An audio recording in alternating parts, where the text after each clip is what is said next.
നിയമസഭയിലേക്ക് പോകുന്നു. അവിടെ ഈ വിഷയം തന്നെയാണ് എന്താണ് അവിടെ നമ്മുടെ സാമ്പത്തിക പ്രതിസന്ധിയിൽ ചർച്ചയാണ്. കടകംപള്ളി സംസാരിക്കും അതിൻ്റെ വാക്കുകൾ. പ്രതിസന്ധി നേരിടുകയാണെന്നാണ് അടിയന്തര പ്രമേയത്തിൻ്റെ വിശദീകരണക്കുറിപ്പിലെ ആദ്യ വാചകം. സർ, ആരാണ് സർ ഈ പ്രതിസന്ധിക്ക് ഉത്തരവാദി? അതേക്കുറിച്ചൊന്നും പ്രമേയ അവതാരകനായിട്ടുള്ള ശ്രീ ജോബിക്ക് പറയാനില്ല. സംസ്ഥാനങ്ങളുടെ നികുതി വിഹിതം വെട്ടിക്കുറയ്ക്കാൻ പ്രധാനമന്ത്രി തന്നെ നേരിട്ട് പിൻവാതിൽ ശ്രമങ്ങൾ നടത്തിയെന്ന ഗുരുതരമായിട്ടുള്ള വെളിപ്പെടുത്തൽ റിപ്പോർട്ടേഴ്സ് കളക്റ്റീവ് നടത്തിയിട്ട് ഏതാനും ദിവസങ്ങളേ ആയിട്ടുള്ളൂ. പ്രധാനമന്ത്രിയും ധനകാര്യ കമ്മീഷൻ ചെയർമാൻ വൈ.വി. റെഡ്ഡിയും തമ്മിൽ നടത്തിയ പിന്നാമ്പുറ നീക്കങ്ങളെക്കുറിച്ച് വെളിപ്പെടുത്തിയത് അന്ന് പ്രധാനമന്ത്രിയുടെ ഓഫീസിൽ ജോയിൻറ്റ് സെക്രട്ടറി ആയിരുന്ന BVR സുബ്രഹ്മണ്യമാണ്. 13ാം ധനക്കമ്മീഷൻ കാലത്ത് 32% സംസ്ഥാന വിഹിതം.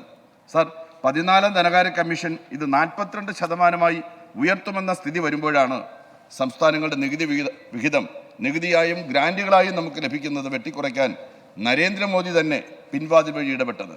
സർ, ഗുജറാത്ത് മുഖ്യമന്ത്രിയായിരുന്ന കാലത്ത് മോദി ആവശ്യപ്പെട്ടത് ഈ വിഹിതം 50% ആക്കണമെന്നായിരുന്നു.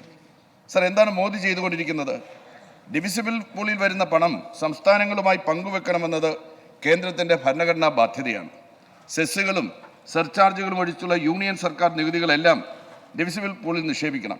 അങ്ങനെ നിക്ഷേപിച്ചാൽ അതിലൊരു ഭാഗം സംസ്ഥാന സർക്കാരുകൾക്ക് വീതം വെക്കണം. അതിനെ മറികടക്കാൻ മോദി കണ്ട വഴി എന്താണ് സർ? സെസ്സിൻ്റെയും സർചാർജിൻ്റെയും എണ്ണവും പിരിവും വർദ്ധിപ്പിക്കുക. അപ്പോഴത് സംസ്ഥാന സർക്കാരുകളുമായി പങ്കുവെക്കേണ്ട കാര്യമില്ല.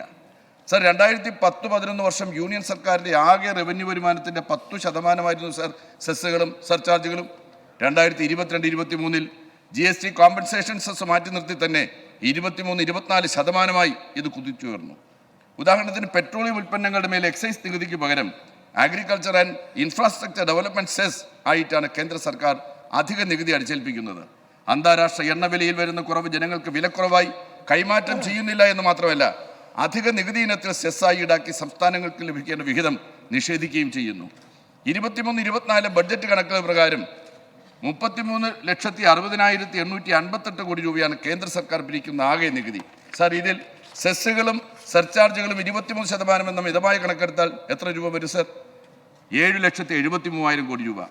10% പാടുള്ളൂ എന്നതാണ് തത്വം. എന്ന് വെച്ചാൽ 4,37,000 കോടി രൂപയും കൂടി അധികമായി ഡിവിസിബിൾ പൂളിൽ കൂടുമായിരുന്നു. ഇതിൻ്റെ 41% സംസ്ഥാനങ്ങൾക്കുള്ളതാണല്ലോ സർ. അതെത്ര വരും? 1,80,000 കോടി രൂപ. ഇതിൽ ഇപ്പോഴത്തെ ധനകാര്യ കമ്മീഷൻ വിഭജന പ്രകാരം അങ്ങനെ നോക്കിയാൽ പോലും 1.9% കേരളത്തിന് കിട്ടണമല്ലോ സർ. അതെത്ര വരും? 3,500 കോടി രൂപ. കേരളത്തിന് അർഹമായ ഈ പണം കിട്ടാതെ പോകുന്നതിൽ പ്രതിപക്ഷത്തിന് എന്തെങ്കിലും തരത്തിലുള്ള വേവലാതിയുണ്ടോ? അവിടെ വർത്തമാനത്തിൽ എന്തെങ്കിലും തരത്തിലുള്ള വേവലാതി നമുക്ക് കാണാൻ വേണ്ടി കഴിയുന്നുണ്ടോ സർ? കേന്ദ്രാവിഷ്കൃത പദ്ധതികളുടെ സംസ്ഥാന വിഹിതം ഗണ്യമായി ഉയർത്തിയും കേന്ദ്ര സംസ്ഥാനങ്ങളെ ദ്രോഹിക്കുകയാണ്. സർ, കേന്ദ്രാവിഷ്കൃത പദ്ധതികളെ 3 വിഭാഗങ്ങളാക്കി അവരിപ്പോൾ മാറ്റി സർ. കോർ ഓഫ് കോർ പദ്ധതികൾ, കോർ പദ്ധതികൾ, ഓപ്ഷണൽ എങ്ങനെ 3 വിഭാഗങ്ങളായി. ആകെ 28 പദ്ധതികൾ സർ. എന്നാൽ ഓരോ പദ്ധതിയുടെയും ഉപഘടകങ്ങൾ വേറെയുണ്ട്. ആകെ പദ്ധതികളിൽ 27% മാത്രമാണ് കോർ ഓഫ് കോർ വിഭാഗത്തിലുള്ളത്. ഇതിൽ മാത്രമാണ് കേന്ദ്ര സർക്കാരിൻ്റെ വിഹിതം പഴയ രീതിയിൽ തുടരുന്നത്. ബാക്കി 73% കേന്ദ്രാവിഷ്കൃത പദ്ധതികളിലും സംസ്ഥാനങ്ങളുടെ വിഹിതം ഗണ്യമായി കൂട്ടി സാർ. ഇതിൻ്റെ ഫലമായി സംസ്ഥാനങ്ങൾക്കുള്ള അസൽ കേന്ദ്ര കൈമാറ്റം ഗണ്യമായി കുറഞ്ഞു. സംസ്ഥാന സർക്കാരുകളുടെ പരിമിതമായ വിഭവം കേന്ദ്രം ആവിഷ്കരിക്കുന്ന ഈ പദ്ധതികളിൽ കുടുങ്ങിക്കിടക്കുന്ന സ്ഥിതിയാണ് സാർ എന്നുള്ളത്. കേന്ദ്രാവിഷ്കൃത പദ്ധതികളുടെ നടത്തിപ്പും ധനക്കൈമാറ്റവുമെല്ലാം സംസ്ഥാനങ്ങളുടെ അധികാരത്തിലും സ്വാതന്ത്ര്യത്തിലുമുള്ള നഗ്നമായ കടന്നുകയറ്റമായി മാറുകയും ചെയ്തു സാർ. സംസ്ഥാനങ്ങളോട് യൂണിയൻ ഗവൺമെൻറ് സ്വീകരിക്കുന്ന ഈ പൊതുവിഭജനത്തിന് കെടുതികൾ കൂടാതെ ഏതാണ്ട് ഉപരോധം പോലെ വിഭജനമാണ് കേരളം നേരിടുന്നത്. അതൊന്നും സംസ്ഥാനത്തെ പ്രതിപക്ഷത്തിനോ അടിയന്തര പ്രമേയ അവതാരകനോ പ്രശ്നമേ അല്ല. 2023-24 സാമ്പത്തിക വർഷം നവംബർ മാസം വരെയുള്ള CNAGയുടെ താൽക്കാലിക കണക്കുകൾ പുറത്തു വന്നിട്ടുണ്ട് സാർ. എത്രയാണ് കേരളത്തിൻ്റെ വിഹിതം? എത്രയാണ് UPയുടെ വിഹിതം? സാർ, ഉത്തർപ്രദേശിൻ്റെ റവന്യൂ വരുമാനത്തിൻ്റെ 37% കേന്ദ്ര വിഹിതം. കേരളത്തിലേതോ 17.82%. ബീഹാറിന് സാർ 40% രാജസ്ഥാന് 32%, ഒഡീഷയ്ക്ക് 36%. സാർ, ഏറ്റവും കുറവ് നമ്മുടെ ഈ കൊച്ചു കേരളത്തിലാണ്. എന്തിനാണ് സാർ നാടിനോട് ഇങ്ങനെ പെരുമാറുന്നത്? നിയമപരമായി കടമെടുക്കാനുള്ള നമ്മുടെ അവകാശത്തിലും കേന്ദ്രം കത്തിവെച്ചു സാർ. 3% കടമെടുക്കാൻ നമുക്ക് എല്ലാം അധികാരമുണ്ട്. വായ്പ 3% അധികരിക്കുന്നത് കേന്ദ്രത്തിന് സംസ്ഥാനത്തിന് ഒരുപോലെ ബാധകമാണല്ലോ. പക്ഷേ നടക്കുന്നത് അങ്ങനെയാണോ? നടപ്പ് വർഷം കേന്ദ്രത്തിൻ്റെ ധനക്കമ്മി 5.9% സംസ്ഥാനത്തിൻ്റെ ശരാശരി 2.9% അധികരിക്കില്ല. അവകാശപ്പെട്ട വായ്പ നാം എടുത്താലും ധനക്കമ്മി 3% അധികരിക്കില്ല. പിന്നെന്തിന് നമുക്കെതിരെ മാത്രം ഈ നിയന്ത്രണം?